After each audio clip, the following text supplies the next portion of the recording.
What is going on, NuCanoe Nation? Welcome back for another episode of Unlimited. Tonight we got Matt Gibson in the house, but before we get to him, go down in that lower left-hand corner, smash the share button. Let's get some folks up in here. Facebook, YouTube, good to see you tonight. James O'Neill tuning in on YouTube said, I can't wait to get mine. Was told he won't have it until the 1st of July.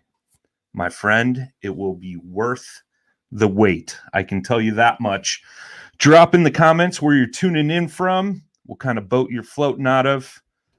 Let us know what your favorite part of the Unlimited is for those of you that have them. So let's get Mr. Gibson in the house. Welcome. Thanks, Brian. You're welcome, sir. Ron Irwin in the chat says, Matt is awesome. Look at that. That is questionable. That's questionable, but no, Matt's a good dude. He is the regional director for the Great Lakes region. Glad to have him up in the house tonight. Romel in the house. What up? What up? Working on the Unlimited in the garage. The wizard is at work. The wizard never stops, man. Dude, he's always tinkering, always doing. I've seen some photos he's been posting on the old IG, the Instagram. Yeah. Sneak peeks. I'm interested to see what it looks like when it's all done. John Lang in the house has ordered my Unlimited today. Wait until August. Trust me, man, it'll be worth it. It'll be worth it. Got San Antonio in the house, F12.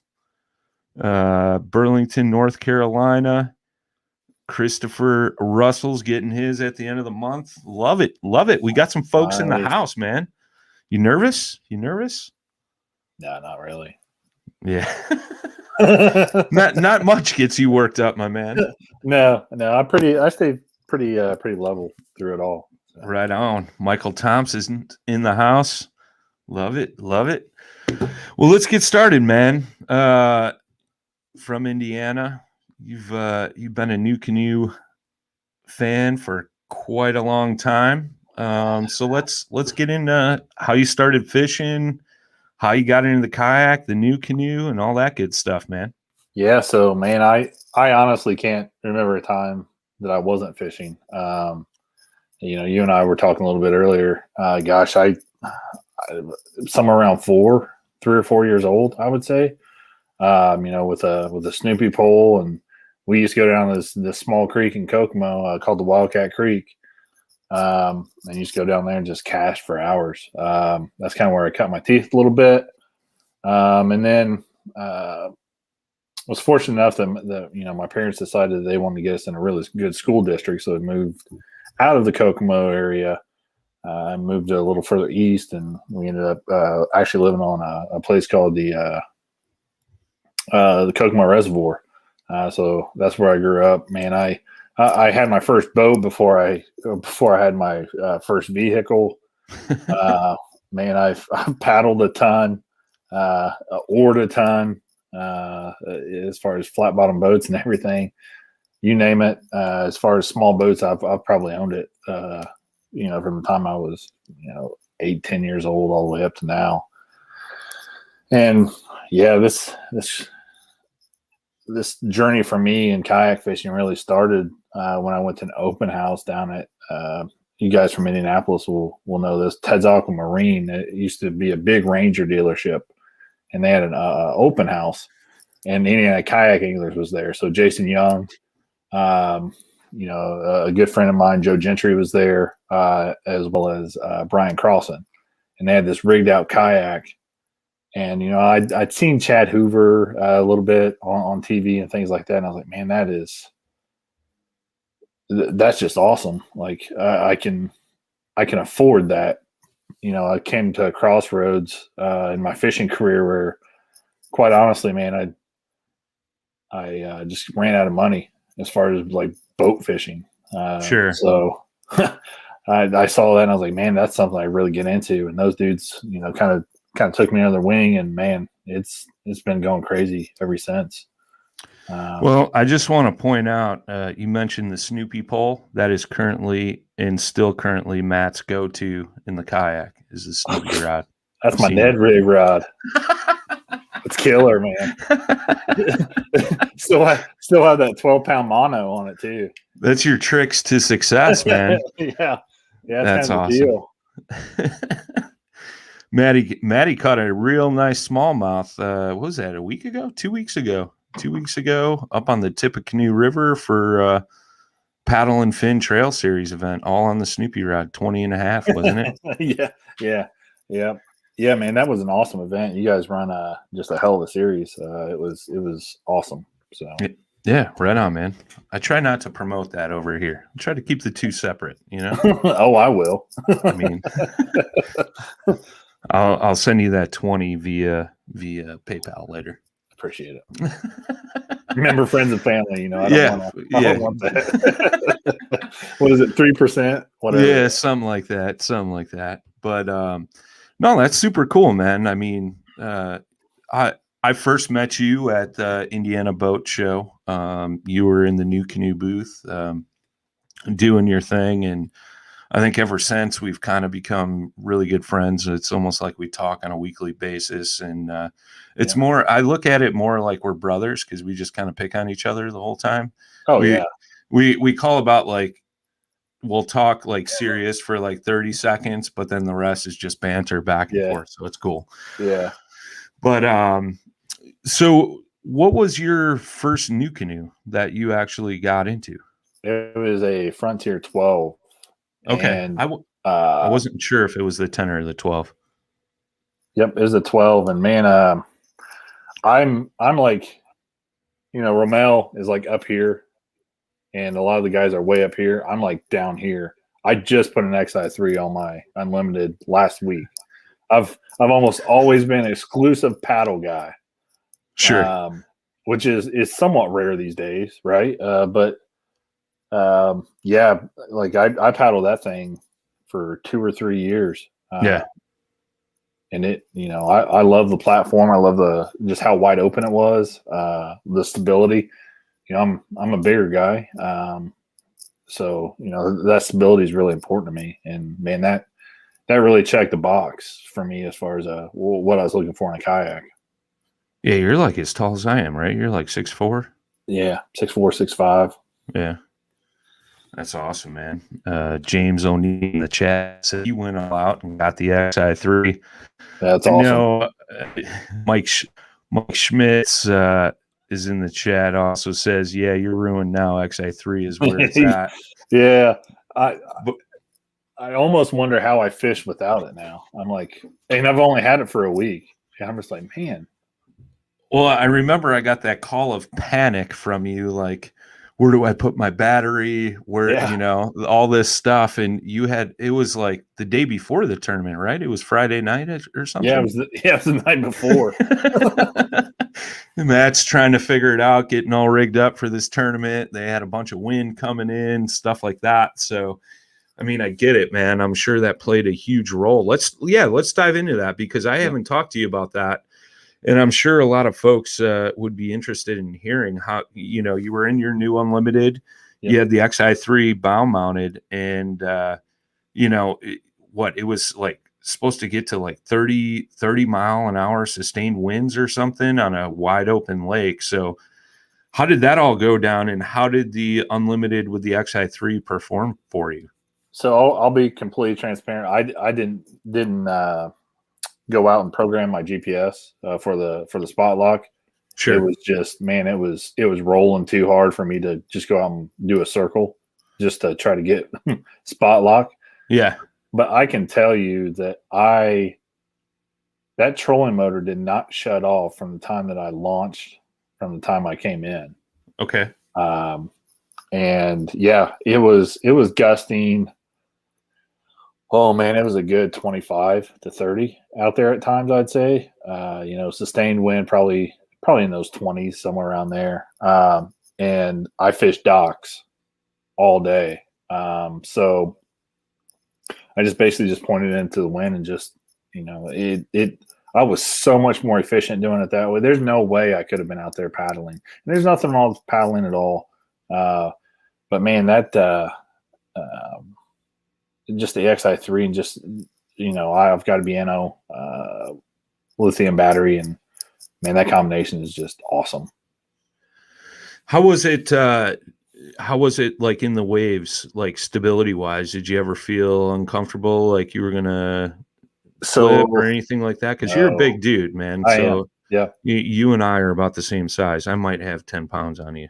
That's probably being conservative, but yeah, I honestly, I felt completely like I was swiveling around in my chair, measuring fish. I felt completely comfortable, and I never took a wave over the top. I never took a wave over the side. And actually, I thought about half the lake was going to be unfishable for me. Sure. That I was fishing. Yeah, we had that conversation too. Yeah, and I fished that rough portion where nobody else was. Like there's nobody else around me. That's cool. I like that. Fish weren't there either, but that's another story. It wasn't my equipment that limited me. Let's put it that way. We got a question in the chat. James O'Neill is asking, what battery are you all running? And you briefly touched on it. We run the same battery, BioNO Power, 100 amp hour lithium. I think it weighs like 20 pounds. Yeah, and that thing will run you all day. Yeah, I actually. So I don't have a battery monitor on it right now. So like I had no idea, and I was like, man, I ran an awful lot, and man, that trolling motor is running an awful lot. I came home, threw it on the charger. It was literally on the charger like 10 minutes and shut off. Yeah. I run. So you're running the 55-pound XI3 on the front? Yep. Right. Yep. So I run a 50-pound tiller motor, like an EPS version style motor on the back of mine. And I can run mine for 10, 12 hours and it's still got juice for the next day. I've never ran out of juice, and I've made some pretty far runs before. But I mean, that battery has done me justice, and I've been running that for a little over a year now, I think, or about a year, something like that. Yeah, I mean, you were just down at Del Hollow. I mean, that's not a small body of water by any stretch. Oh yeah, and I, like you went out to find fish and didn't find them. I didn't find them either. And I put quite a few miles on that day. Yeah. I was fishing the river, and I probably went 5 miles up, plus fishing in some coves and creek channels, and then came all the way back down and fished down past where I had originally launched, and then got back, and I still had plenty of juice to go, So that's my recommendation. But to be transparent, I haven't run any other lithium batteries. I've run lead acid, but I mean, problem with that is that's just so much extra weight in the boat when it comes to it. I mean, don't get me wrong, the NuCanoe can handle it, but all that extra weight is going to slow you down a little bit too, I think, in my opinion. Yeah, so actually the first time I ever ran an XI3 was on an F10. And it was, I don't know, I probably messed with it for half an hour, something like that, down at Paddle Sport Retailer. It's a paddle show down in Oklahoma City. And man, it was a little tight, like you said, I'm a bigger guy, but it handled extremely well. And man, that boat flies with an XI3 on it. Heck yeah, man. Even with the lead acid. So heck yeah. Alex just ordered up a Pursuit. Shout out to Mike and Brian C for from the team answering all this gentleman's questions. And I got another question for you, which I know you've spent quite a bit of time. Walt over on YouTube is asking, can you give an honest opinion on the pivot drive? I have one on order, decided to get the exercise this season, then get the XI3 next season. So I'll let you go first. I've got a little bit of experience with it, but I know you've put a ton of time in on your pivot drive as well. Yeah. And which boat are you running your pivot drive on? I forget. Is it the Frontier 10? Me? Yeah. No, I ran that on my Pursuit. That's right. Okay. Yep. So, yeah, my honest opinion of the pivot drive. So, I've fished a tournament over in Illinois on Sangres Lake, and it's a power plant lake, so it's got a little bit of chop to it, a little tough to fish, but I I took my pivot drive up there with the expectation of using it quite a bit, and I did. And man, it was awesome. You can point it in the wind. It's geared right for fishing. That's why I always tell people, like, it is geared perfectly for fishing. Don't go out there and just crank on it. You're better off just easing into it. But man, it's smooth. It's quiet. If you want to go forwards or backwards, it's all an instant. It's either instant forward or instant backwards. And having that pivot drive where it's at, it also acts as somewhat of a rudder. So man, if you're in the wind and you want to just kind of move just a little bit, you can move that pivot drive around.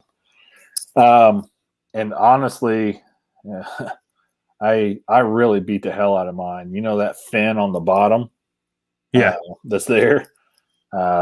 Each day after I was done fishing in that particular tournament, man, it was almost a C. It was so bent up. I mean, it was bad. And honestly, I've had no issues with mine at all. I sold my kayak, so I got rid of the pivot drive as well. But man, that thing, it's smooth. But I like it. I like the setup. It handles well. It pedals well. And I saw that you said you had in Walt is putting in a F12 Frontier. I think 12, that's Yep, I think that's a good combination, man. I think he's really gonna like it. Yeah, so the experience I have is with it in the Frontier 12. I was up on Green Bay. I was up on Green Bay last summer. It was the demo unit from the kayak shop I work with up here in Northern Illinois, and I took it up to Green Bay. We were fishing big water. And to be completely transparent, I used to previously be with another boat team who had a pedal drive. And being that I work with a kayak shop, I've been in pretty much every pedal drive kayak out there.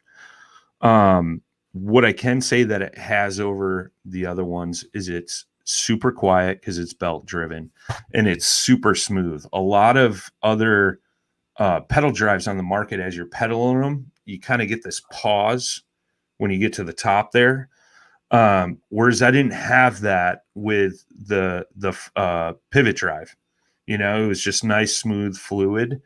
But the stealthiness of it, the quietness of it is what I really like. A lot of the other ones are gear driven, with the exception of like the Hobie drive, but that's the fins. But that's like a chain drive, and that's still a little bit noisy when you compare it to the pivot drive. I think like on a nice steady pedal on the Frontier 12, I was getting like 4 miles an hour, that wasn't like overdoing it. Yeah. Which is really good for a pedal drive. I think there are a couple out there where you get like 4.4, 4.5. Like, let's be honest, that's what guys are interested in when they're talking about it. But the biggest thing for me was the smoothness of it. And I think like when you're pedaling and you get that pause in there, it's like more effort. You know what I mean? Where it was effortless with the pivot drive. So that's our take on it. Hope that helps you, Walt. And TWC's in the chat. He says he's got one on order as well. I tell you, I honestly, I didn't feel fatigued after either. Like, it's very comfortable to pedal. Yeah, totally agree, man. Totally agree. It's super nice, man. It's and not only that, but you have the ability to kind of position where you want your pedals, because you can position that tower down low, or I've seen guys too, like they'll pedal out to their spot, get to their spot, and they'll pull the pin, and put the tower all the way forward. So that's totally out of their way. They're standing up, moving around on the deck, fishing, all that good stuff. So Yep. I think you'll enjoy it, man, for sure. For sure.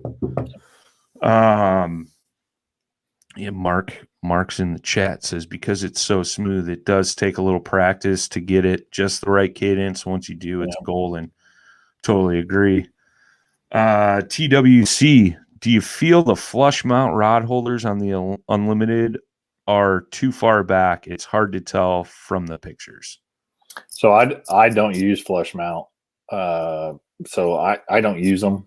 I will say probably, I don't know, Brian, with the XI3 and the battery and everything, I'm probably far enough back to use them now because I had to move the seat back a little bit. But yeah, for me, I actually prefer to be a little bit more forward in the kayak when I'm paddling. So yeah, they're a little out of reach. But again, I don't use flush mounts into anything.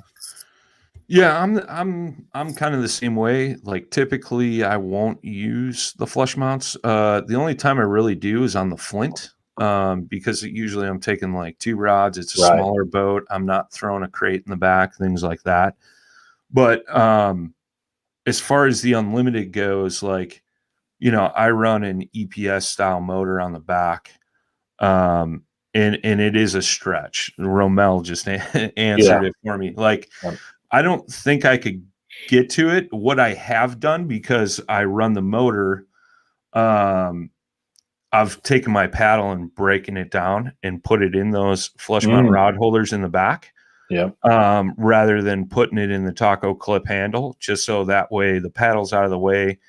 And I'll throw that in the rod holder. So that way I got it in case my motor breaks down or something like that.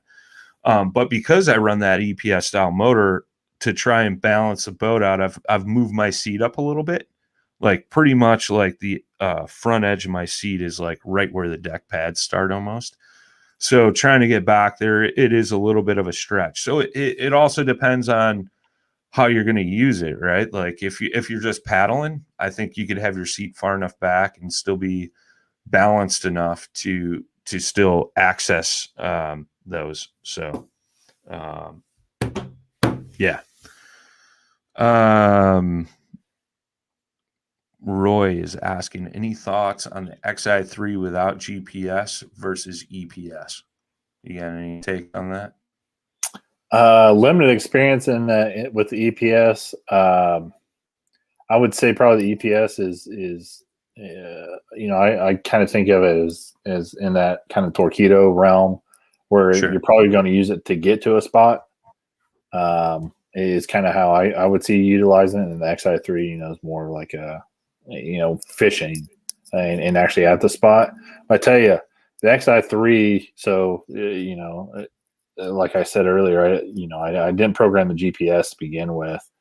It was just too rough out there, and man, it is pretty smooth and it moves the kayak very, very well. I think the biggest difference is with the XI3, you're steering like this with a little remote. In the EPS, you're using the stick steering, the stick steering, like the pivot. But yeah, yeah. Walt, is there an easy solution to mount a Boondocks landing gear on a Frontier 12? The easiest way I know is get a hold of Sammy Pugh and buy one of them seat bases that he sells. I would say reach out to the professor, aka Romel, right there in the chat. There you go. There's another probably answer that. Yeah. Yep. James O'Neill is asking why I look like I have 2 black eyes. Is it me or you? I don't know. Is it the shadow of the hat? Probably. Could be. And the lack of sleep. Probably. You ought to see the other guy. Yeah. Messed him up, bro. Messed him up. Yeah. But we'll answer this one more question and then we'll get back to you, man. Okay. If you guys have more questions, we'll definitely answer them, man. That's why we have this show, to answer all your questions. Thoughts on weight distribution on Unlimited battery ? So, like Brian said earlier, I reached out to him on Friday night for my Saturday tournament, and we kind of talked through a few things. And I'm running my battery right behind my seat, and then running a crate behind that. I feel pretty comfortable with that. I didn't lose any stability that way at all. It felt nice and balanced for me. Again, running XI3, so bow mount, but that's I felt completely comfortable. Yeah, I run mine right behind my seat as well, and I had tried to run it up front right behind the gear pod Okay. because I'm running the EPS motor, right? And so I kind of played around with it the first couple of times out on the water because I was trying to get that right balance, so that way I can still maintain a faster speed, so to speak. And I found that it works best with it like right behind my seat, and then I usually run a Yak Gadget crate right behind that, and then the EPS in the back. But I do have the gear pod up in the front, and I have a 30 amp hour BNO battery in that to run my lights, my fish finder. I got a bunch of gear in there. Anybody that knows me, I bring way too much gear out on the water. So I've kind of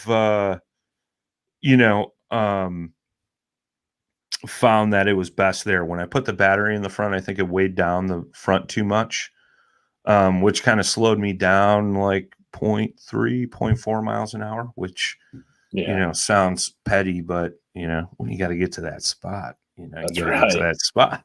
That's right. So super cool, man. How fast can you go with the XI3? Well, this is going to shock some people, but I actually don't run electronics, so I would guess fives. Yeah, upper fours, mid fives.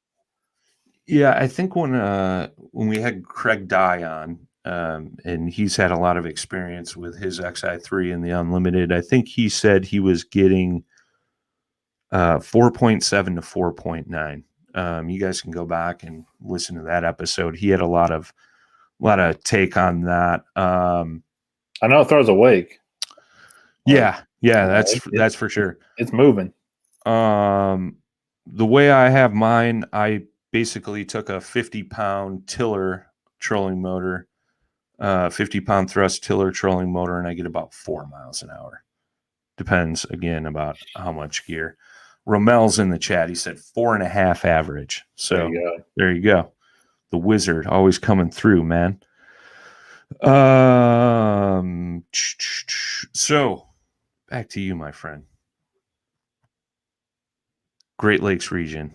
How did that all come about? And so once we broke into regional directors, I forget what year that was for the team.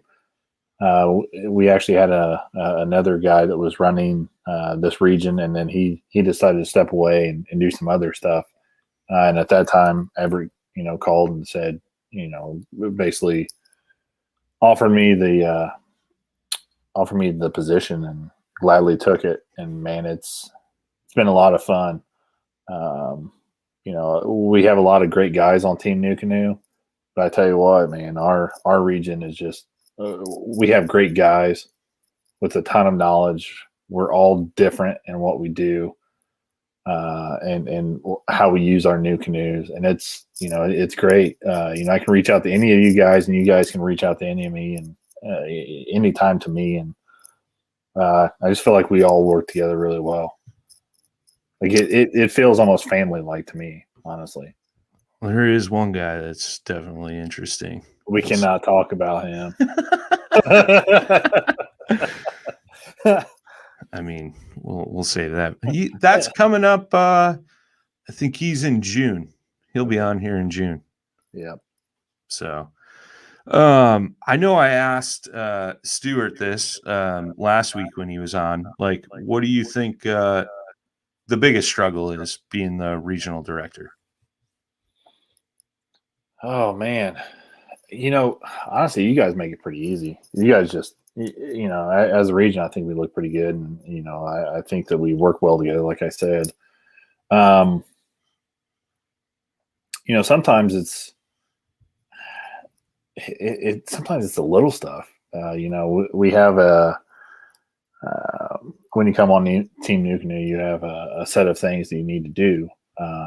And reports is kind of one of those. And sometimes as a region, we lack, and other times we're in pretty good shape. We're kind of in a unique position up here. We actually, we get snow, we get frozen lakes. That's something those guys down south don't have to battle or battle as much. So keeping activity up during those times can be a little bit tough, but overall, the guys do a really good job. Right on. I was snickering because my report is definitely due, and I apologize. I'll do it tonight. Man, everybody, anytime I reach out to any of you guys, and I'm like, man, can you get this done? As far as activity reports, you guys knock it out of the park. So you guys make my job easy. Right on, man. Well, you're also a tournament director as well. You wanna dive into that a little bit? Yeah. So actually, it wasn't long after I became regional director with NuCanoe. Jason Young and Jim Orr came to me. That last name might be familiar. Jim is actually Jackson's dad. If you guys have heard about Jackson Orr at all, they came and kind of reached out to me and said, "Hey, would you like to be a part of this?" I'm like, "Yeah." I've been fishing those tournaments for, at that time, 2, 3, 4 years, something like that. And yeah, it's been awesome. It's been a great experience. And getting to interact with anglers and our younger anglers has just been awesome. We have great guys here in Indiana. When you think about great fishing destination, Indiana is definitely not on the list, and it shouldn't be on your list. But very active tournament scene here. It's the same way like Illinois gets overlooked a lot too. People a lot of times will say, well, why would I go to Illinois when I can go right into Wisconsin or something like that? Right. So I can definitely relate to that. But there's one thing you said there about, it's Indiana Kayak Anglers is the group that you're a part of that you help run. And that's one thing about that tournament group is you guys have a ton of young guys, like 23 and under, and a lot in that, like, 17 probably 21 range. Yep. I mean, we have Aiden Darlington, we have Nick Matthews, we have just a killer's row of young sticks that, man, they are tough to beat at times. Isn't it Brennan McDougall, Jackson Orr? Yeah. Dude, the list just goes on and on. If you guys don't pay attention to the tournament scene, I would definitely look those kids up, because those are going to be the next, big names in the kayak fishing tournament world, which is crazy. But, you guys always have excellent turnouts for your tournaments. Usually it's anywhere between 70 and 100 anglers typically, it seems like, right? Yeah, 60 to 100, somewhere in there. Yeah. And not long ago, a handful of years ago, 34 anglers, we were like, holy cow, how are we going to manage this? Sure. And then, just word of mouth and just as much as kayak fishing's grown, it's really exploded. Right on.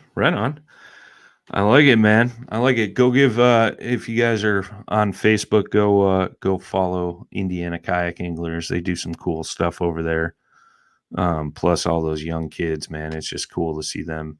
I think that Aiden Darlington's won your guys' Angler of the Year, 4 years in a row? That dude's taking a lot of money from me, man.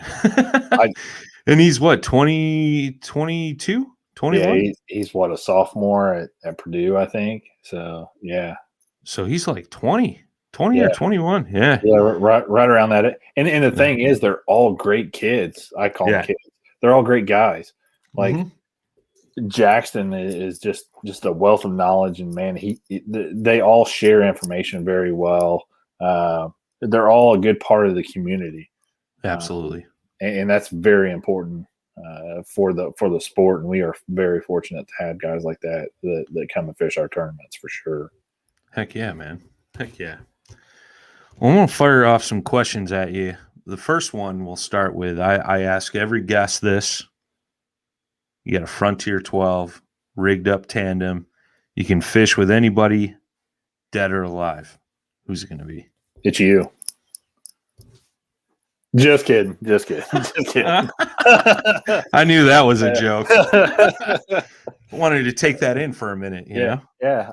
I'll let you have it for a little while. Like 3 seconds. I mean, we're gonna cram it up a little bit, and we're gonna go 3 people in the Frontier 12. We're gonna go with my grandpa, who passed away, and then also my dad, who passed away. Those 2 dudes were very, very influential in my life, and then also just fishing in the outdoors. Grew up basically in Kokomo till I was around kindergarten age, and it's a smaller city, but man, we were right in the city, and we were rednecks out in the yard shooting archery and skinning deer and all that stuff right in town. So super thankful for them. Introduced me to the outdoors, and it's something that's definitely going to stick with me for the rest of my life. That's awesome, man. I like it. And then I guess you can go too if you want. I don't know. 4 is kind of a crowd in the Frontier 12, bro. I think we'll sink that ship. I'm just saying. I mean, have you looked at both of us in the mirror lately? We'd be definitely pushing that weight barrier. That's for sure. That's for sure. Yeah. So, fishing related questions. Power or finesse? Ooh, man, that's a great question. It depends on time of the year for me. We're when it gets cold here, you got to do some finesse stuff. There's no other way to do it. But man, you put a frog rod in my hand or a crankbait rod, and that's a good day too. So I'm probably slightly edge power fishing over the finesse stuff. Okay, all right. And I know you love chasing smallmouth, but if you had to choose one or the other, smallmouth or largemouth? Oh, smallmouth. Oh, yeah, going for the brown fish. Yeah. Matt's a river rat, for those that don't know. I'm the worst river angler that you'll ever meet. I don't understand it, man. These last few years have just been eye-opening for me. Here in the city of Indianapolis and surrounding areas, we're very fortunate enough to have a really good river system called the White River. And Andy Knott, he's actually one of the team guys for Team NuCanoe. Man, he's taught me a lot and has been pretty patient with me asking dumb questions about rivers for the last few years. So I feel like I'm getting better, but man, yeah, get me on a river chasing smallmouth any day over largemouth. I like it. So I think you pretty much let's ask this anyways. Paddle, pedal, or power? What now is your preferred choice? Because you just got into the power game. Yeah. So if you could only do one, which route you going? That's what's great about a NuCanoe, man. You can have all 3 of those options. Like if I'm fishing the White River, I would have the XI3 ripped off my kayak in a mile and a half of river. Shallow route. Shallow water river. Yeah, especially and pretty rocky too, and just rugged. If it was a little bit deeper, man, I would jump on an XI3 and I would go for it. But I guess it's all situational. And for a river, it's paddle, and then everything else. Give me that XI3 now, man. It is sweet. I like it. I like it. Right on. Right on. Well, let the good folks know where they could follow you, where they could reach out, and any final thoughts, man. Awesome. Well, first off, thoughts and prayers to your buddy Jay, our buddy Jay, and his family as they're going through what they're going through right now. And then,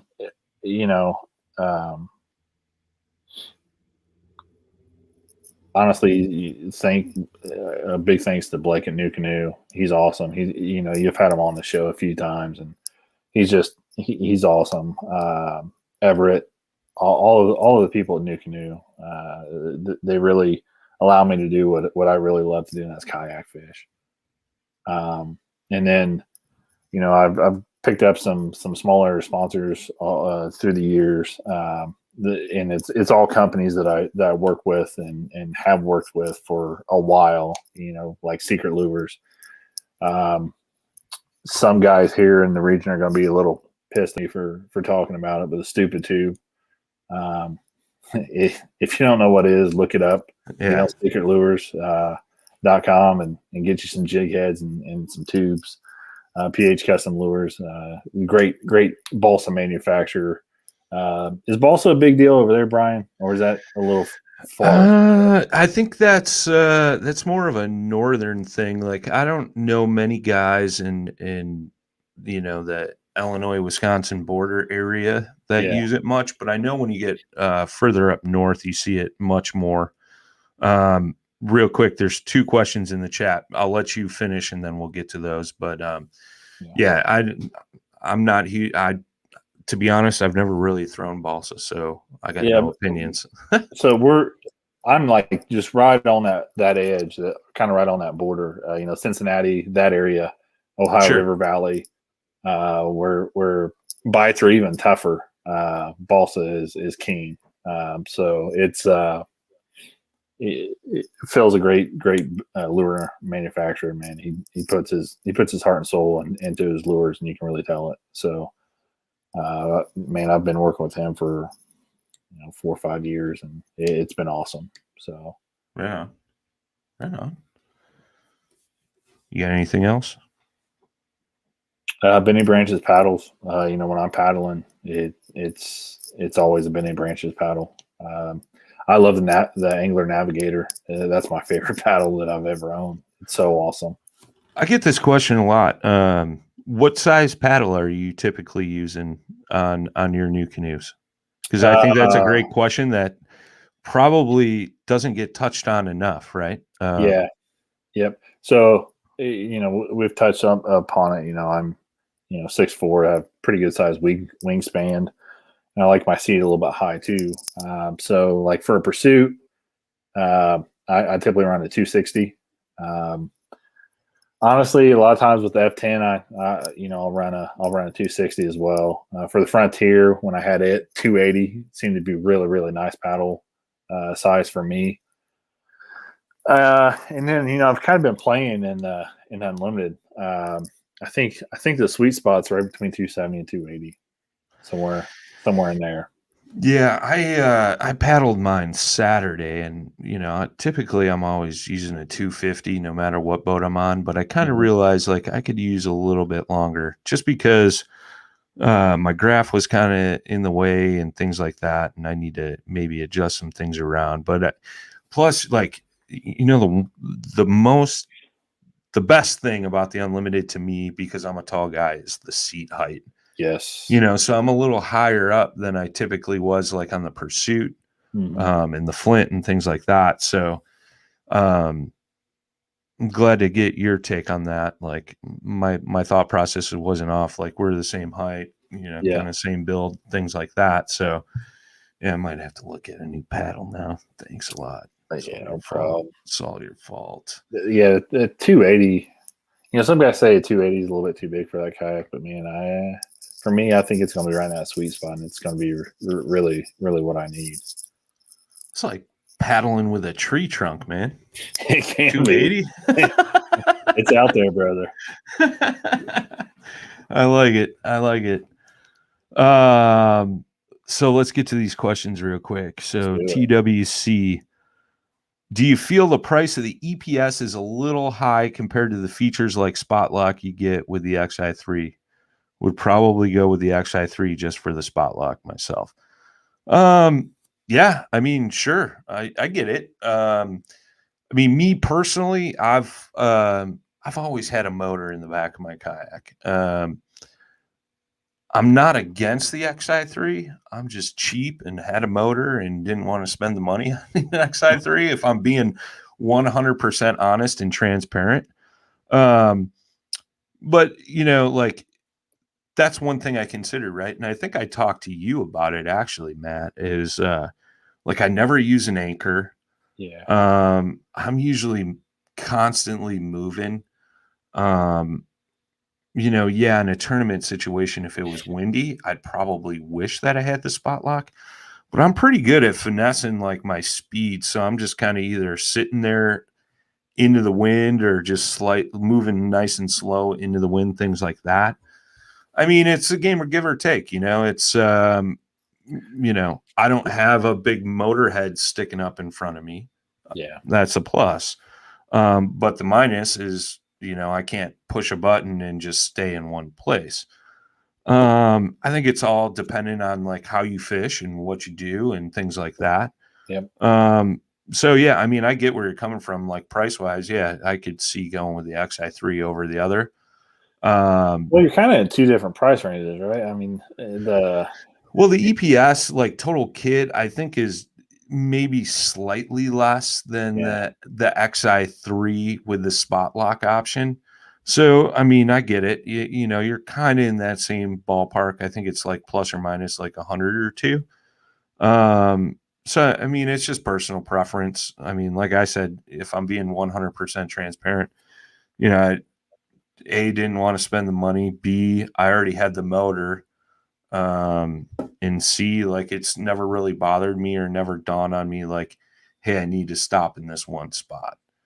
So I mean, I think again, it's one of those things where you have to like really look at what kind of situations you're going to be fishing most often and how big of a role that's going to play into the way you fish. I know Cody Milton had a couple tournaments where that spot lock came key because he was fishing current.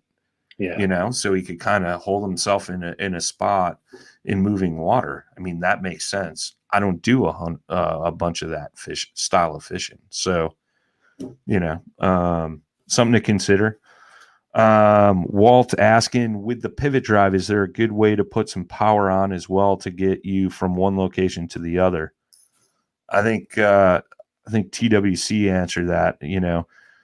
I think you'd basically have to go bow mount option and then, have the, because the the pivot drive mounts to the back of the boat. So, and we actually have a teammate out in, North Carolina or South Carolina, Jacob Miles. That's his setup.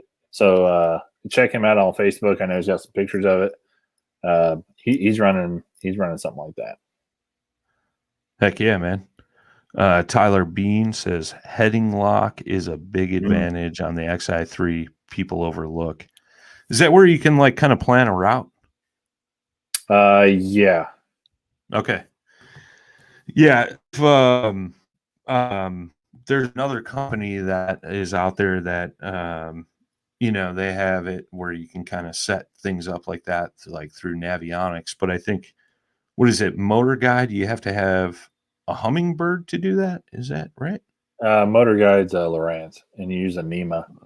Okay. Connection to it. Gotcha.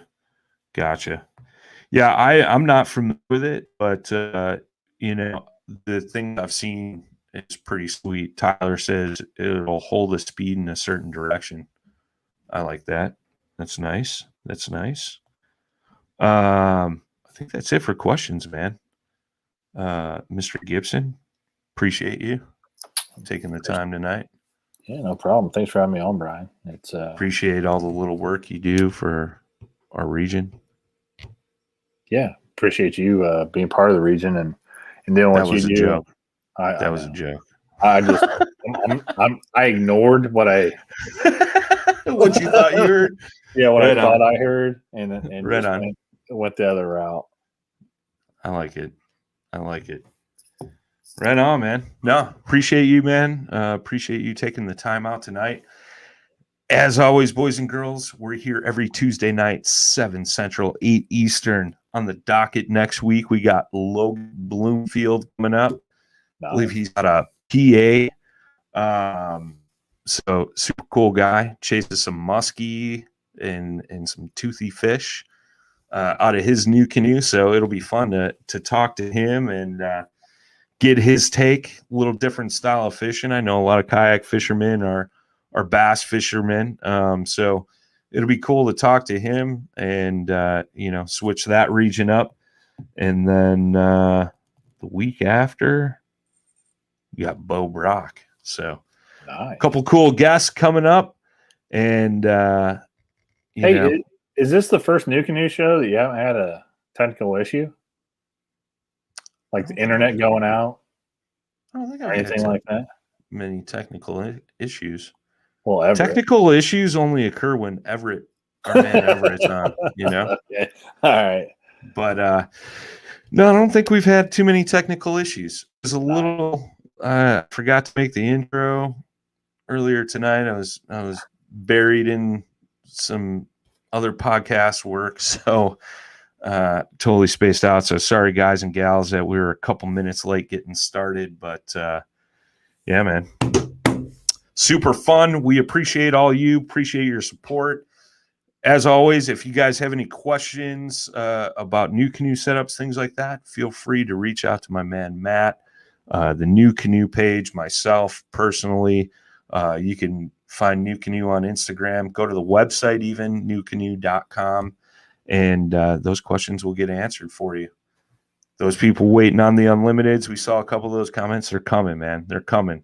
Production is ramped up, and it's getting ramped up even more. So I know it's a little bit of a wait, but it's coming. Trust me, it'll be worth it. So till next time, boys and girls, tight lines, smooth paddling. Peace.